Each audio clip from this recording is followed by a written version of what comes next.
अस्सलाम वालेकुम। आज का हमारा टॉपिक है एसिड रेन। तो आइए समझते हैं कि एसिड रेन क्या है, इसकी वजूहात क्या हैं और इसके क्या क्या नुकसानात हैं। तो what is acid rain? Acid rain की सबसे बड़ी वजह एयर पोल्यूशन है। एयर पोल्यूशन यानी हवा की आलूदगी। तो एयर पोल्यूशन कैसे क़याम में आती है?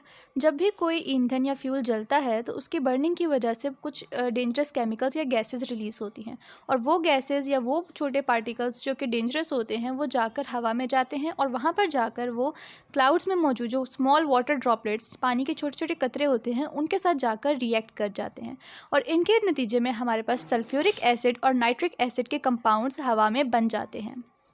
तो यही कंपाउंड्स जब क्लाउड्स के साथ शामिल हो जाते हैं और ये क्लाउड्स जब बारिश की सूरत में बरसते हैं तो इसमें ये एसिडिक कंपाउंड भी साथ ही बारिश के साथ बरसने लगते हैं। तो इस तरीके से ये जो बारिश है ये एसिडिक बारिश होगी, इसको हम एसिड रेन कहते हैं। तो ये होगी एसिड रेन की definition. So our next question is how acidic is acid rain, यानी कि एसिड रेन कितनी एसिडिक हो सकती है। तो इस चीज़ को जानने के लिए हमें ये पता होना ज़रूरी है कि एसिडिक किसी भी चीज़ की एसिडिटी को मैयर करने के लिए हम एक स्केल यूज़ करते हैं, यानी कि पीएच स्केल। पीएच स्केल क्या है? पीएच स्केल एक ऐसा स्केल है जिसकी सबसे छोटी वैल्यू 0 है और सबसे बड़ी वैल्यू 14 है। 0 से लेकर 14 तक ये एक स्केल होता है और इसके दरमियान की वैल्यू 7 है।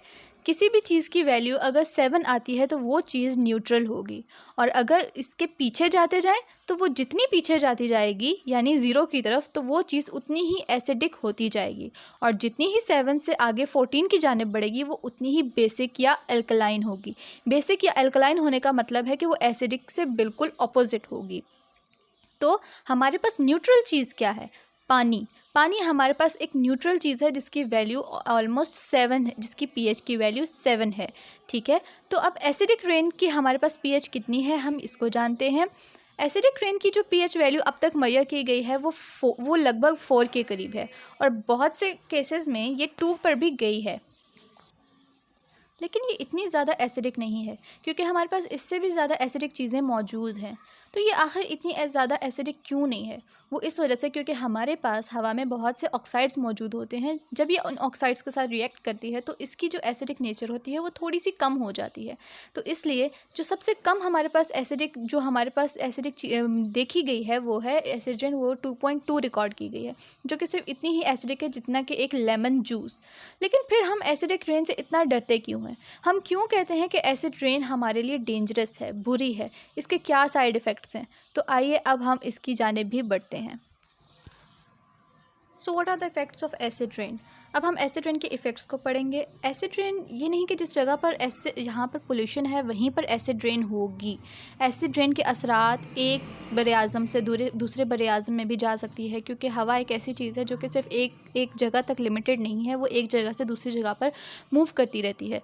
तो ये ट्रैवल करती रहती है। अब इस नुकसानात में है कि ये लेक्स को भी जाकर इफ़ेक्ट करती है, वहाँ पर रहने वाली ज़िंदगियों को, इसी तरह जंगलात में जाकर वहाँ पर रहने वाली ज़िंदगियों को भी असरात करती है, और बिल्डिंग्स को भी इफ़ेक्ट करती है। अब हम बारी बारी इन सब के बारे में डिटेल पढ़ेंगे। तो सबसे पहले हम डिटेल पढ़ते हैं लेक्स के बारे में। तो यही रेन जब जाकर लेक्स में या रिवर्स में जाती है या समंदर में भी यहाँ तक के जाती है तो वहाँ पर जाकर ये इसके असरात डेंजरस हो जाते हैं। कैसे हो जाते हैं? क्योंकि जब ये वहाँ पर जाती है और मुसलसल ये एसिड रेन होती रहे तो वहाँ पर जो रहने वाली ज़िंदगियाँ हैं, जैसे मछलियाँ, स्नेल्स या दूसरे हशरात, तो ये उनको जाकर अफेक्ट करती है, उनकी ज़िंदगी मुश्किल हो जाती है और वो उनकी जान को ख़तरा हो सकता है। इसी तरह जो उनके एग्स वहाँ पर पहले से मौजूद हैं उनको भी जाके अफेक्ट करेगी, और इस तरीके से उनकी आबादी वहाँ बढ़ने के बजाय घट जाएगी, यानी कम हो जाएगी। इसके अलावा अगर वहाँ पर सिर्फ एक फ़िश का मसला नहीं है, क्योंकि फ़िश के ऊपर बहुत से दूसरे जानवर हैं जो डिपेंड कर रहे हैं खुराक के लिए। अगर फ़िश ख़त्म हो जाएंगी तो वो जो दूसरे जानवर वहाँ पर रह रहे हैं उनकी खुराक भी ख़त्म हो जाएगी, और इस तरीके से उनकी ज़िंदगी भी ख़तरे में पड़ जाएगी। तो यानी कि सब जानवर एक दूसरे के ऊपर डिपेंड कर रहे हैं और ये पूरा एक इकोसिस्टम बन रहा है। तो इसलिए हमें इसका ख्याल रखने की बहुत ज़्यादा ज़रूरत है। अब हम पढ़ेंगे फॉरेस्ट के बारे में कि एसिड रेन का फॉरेस्ट के ऊपर क्या इफ़ेक्ट होता है। जब बारिश फॉरेस्ट में जाकर दरख्तों के ऊपर पड़ती है तो ज़रूरी नहीं है कि ये हर दरख्त को नुकसान पहुंचाए, क्योंकि कुछ ट्रीज़ के अंदर या की जो सॉइल है, जो मिट्टी है, उनके पास ये कैपेसिटी होती है कि वो इनको न्यूट्रलाइज कर सके, यानी बफरिंग कैपेसिटी हम जिसे कहते हैं। ये एक लंबा टॉपिक है, इसके लिए हम एक अलग वीडियो बना देंगे। तो ज़रूरी नहीं है कि हर एक ट्री को डैमेज करे, लेकिन इसके कुछ नुकसानात तो हैं। जैसे कि इसके ये ऐसे कर सकती है कि ये सॉइल में जाकर जो ज़रूरी न्यूट्रिएंट्स हैं, जो मादनियात हैं जो कि दरख्त की ग्रोथ के लिए ज़रूरी हैं, उनको धो डाले, उनको ख़राब कर दे।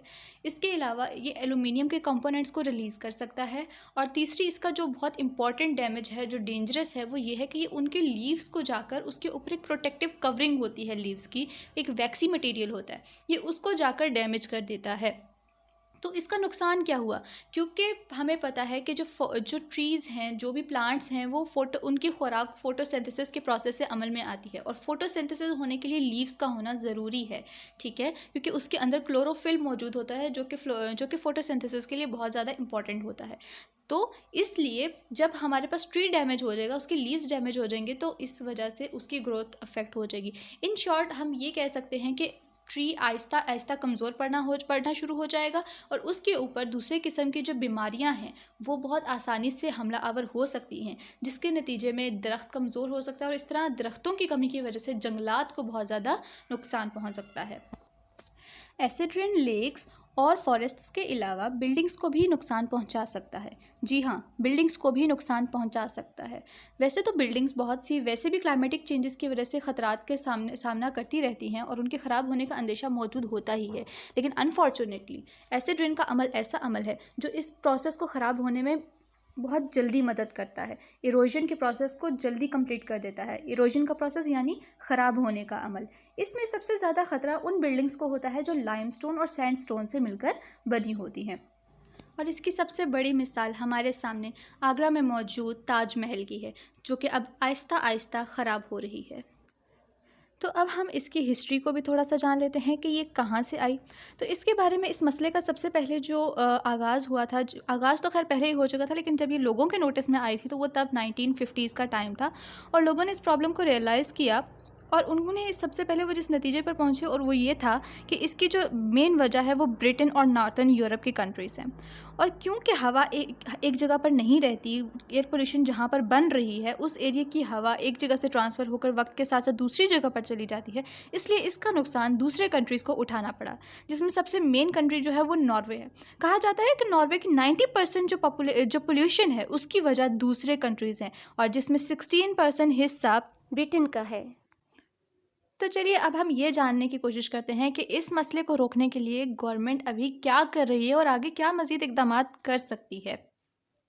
तो गवर्नमेंट इस मसले को रोकने के लिए ऑलरेडी बहुत से पैसे खर्च कर रही है, और इसके साथ साथ पब्लिक अवेयरनेस बहुत ज़्यादा ज़रूरी है।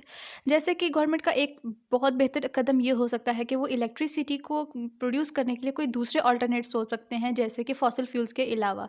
हालांकि अब तक फॉसिल फ्यूल्स की बेशक सबसे सस्ता तरीका फॉसिल फ्यूल्स ही हैं एनर्जी हासिल करने का या इलेक्ट्रिसिटी हासिल करने का, लेकिन हम दूसरे तरीक़ों के ऊपर भी गौर कर सकते हैं ताकि फॉसिल फ्यूल्स की बर्निंग ना हो।